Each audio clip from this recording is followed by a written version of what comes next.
Hello everybody and welcome for your reading for the full moon on Saturday the 22nd of December 2018. This is the last full moon of the year and a very special one. The sun has just entered the sign of Capricorn, so happy birthday Capricorns. Here we have your energy.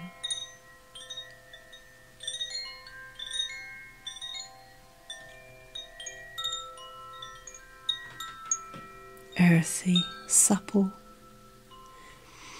And the moon is in Gemini.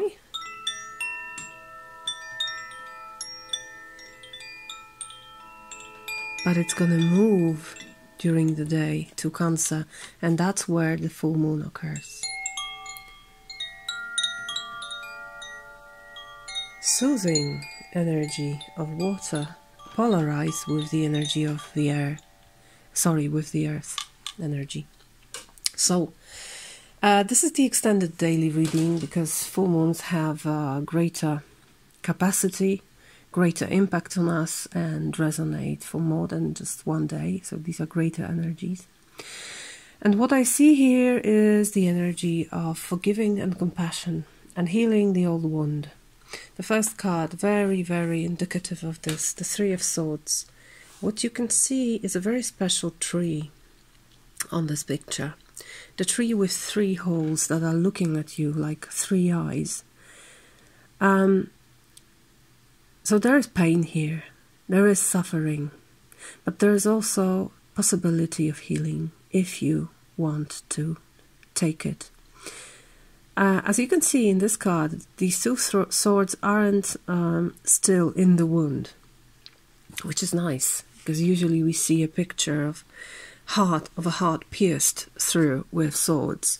So first you need to remove them. Here they are already removed, and the tree is already healing. These holes, they will stay. That's what happens when you hurt someone. You make a wound, then you can remove the sword, and the wound heals. The wound, there's a scar tissue appearing, but still the object of this is changed, which also makes it very special. It's a very special tree. You don't always find this kind of the tree. It may be hurt, it may be weaker for some time, but then it gets stronger and it's very special. So our suffering and our pain and our tough circumstances and experiences also make us special. But if we take care of what happened here, of course we are changed, but we are also healed. And this promise of healing is visible here in the second card, the Six of Cups. It's about revising the past and really letting it go. I think it's very much in accordance with solstice energy. That happens today as I'm recording this in several hours time. There's great innocence to this card, and it says that you can always go back to the time where simple things were the most important and they were bringing joy into life. These are simple pleasures and simple things you can do to make your life and the life of your beloved brighter. And so if you need to take care of past wounds, it's a great time to do this. And you will also have a support of Princess of Swords, which in this deck is all about the truth and communication. Sometimes this character, this persona in tarot is infused with energy of dishonesty, misinformation and stuff like that, but not here. She's very communicative and she's benevolent, definitely. So tell the truth, listen to the truth, divide what's right from what's wrong, separate the light from the darkness, see things clearly and communicate it. This will all make the process of healing possible and perhaps easier. that's the energy of the day. I think it's going to transpond into next days. I don't know how it works where you live, but here where I live, I think winter solstice is the most important holiday in the year. Of course, it is disguised as Christmas, especially Christmas Eve, which is the most important evening in the year. When we sit together by the table with family, and there are talks. People are talking, people are arguing very often, because very often our families are divided by different views, different values. We don't always share them. But this is a day when we at least try to make peace. So it really resonates here with what I think about this Christmas Eve supper.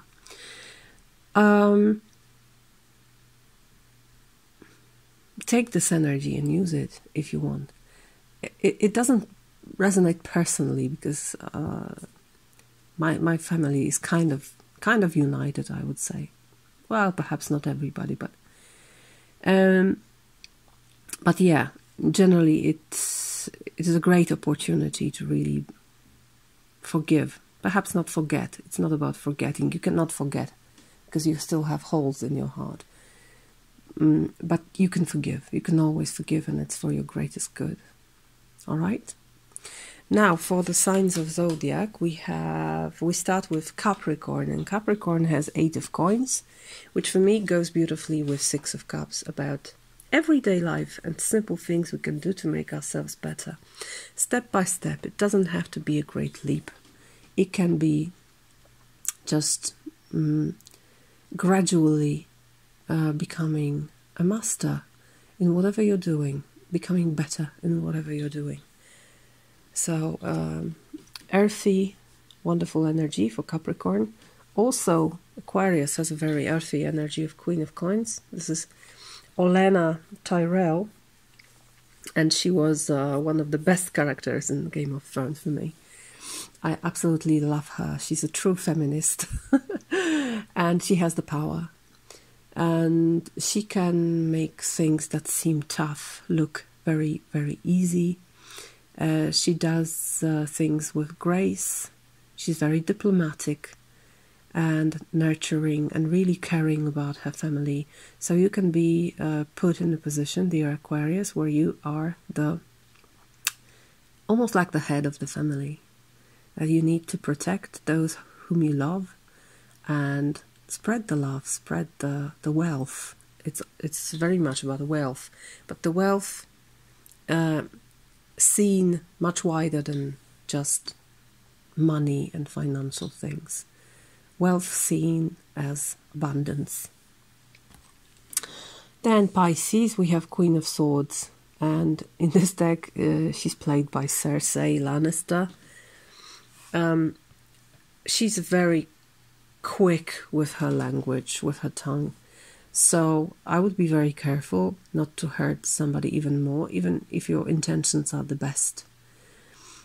She's a real lioness. She also stands for her family, but what she does isn't always the best thing she can do. But of course she thinks it is, and she always thinks she's right. So it's a very truthful energy, but it can be also hurtful.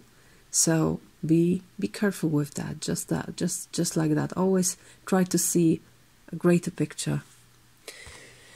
Aries, you have the Tower, and here in this deck it is the tower from which Bran Stark has fallen, which brought him to his life path as a three-eyed raven. So I love this deck because it really shows tarot archetypes in a new light. In many cards I see it.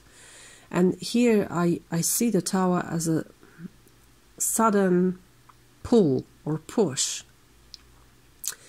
to bring you to your life path. which is beautiful. And it also makes sense when you look where the tower is located. It's located between the devil and the star. The devil is something that binds you. The tower breaks those binds. Sorry. So you are free. Now you are free and you can enter your life path. It can be some kind of a very important event in your life around this time. But it can be also something minor, like just the feeling of freedom, the feeling that you are not bound by anything or anyone.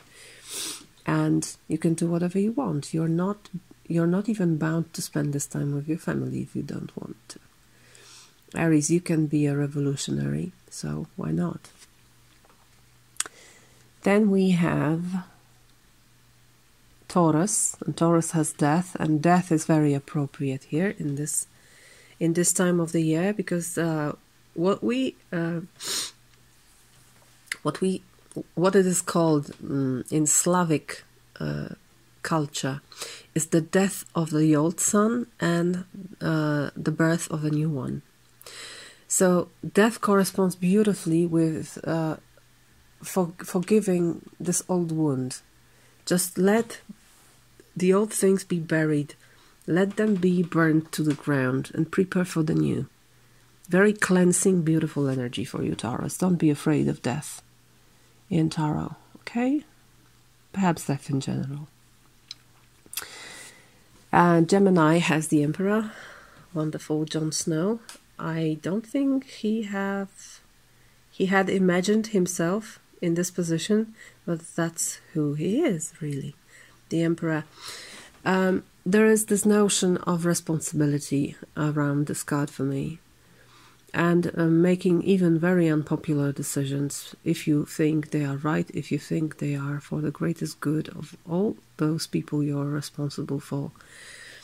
So plan carefully, but always take into consideration not only you and not only the shortest perspective, but the longer perspective and the good of all those who depend on you. All right. Cancer. There's great tension here with Nine of Swords, which is the card of anxiety, sleepless nights, nightmares, and, well, generally great tension. I always remind myself that diamonds are created in such conditions, so perhaps you need this final great push in your life. I pulled additional card because I didn't want to leave you with Nine of Swords, which is not a very pleasant energy. And I have the world, the whole Westeros. That's why I think it's at the final push. You need to really tense your muscles to end something. It's like a final stage of giving birth. You're really tired, you may be in pain, but you need to give this final push to something. Okay? Treat it like this. Don't over-ruminate. Is that the word? Over-ruminate? Don't ruminate, perhaps, just. Try not to be very much in your thoughts. Leo, you have the Empress, so we have a pair here between the Emperor and the Empress. And she's also, well, this is Daenerys sailing west, the Westeros, finally, to regain her throne. And she's followed by thousands of people who are not forced to do this, but they have chosen to follow her because they love her for what she's done to them. So she's a real mother, and she loves her children. She's the nurturer, the protector, and the visionary. And she's the one who gave birth to dragons, so living fire. Very creative, potent energy for you, Leo, for this time. Then we have Daenerys again for Libra, sorry, for Virgo. And Virgo, this is your card. This is Venus in Virgo, 9 of Coins. Being happy and satisfied and self-satisfied, most of all, in your own garden, in a position that you have created for yourself. These are the first stage of the nurse becoming a queen and realizing who she is and what she really has. She has these little dragons. They are baby dragons right now. But she knows she's at the beginning of an unbelievable path, right? And she can be really satisfied with what she has achieved from nothing to the mother of dragons.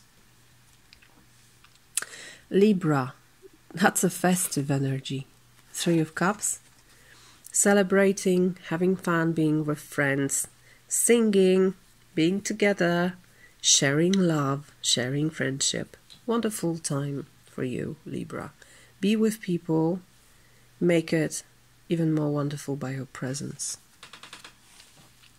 Very, very similar energy for Scorpio, 4 of Spears. It's almost the same card.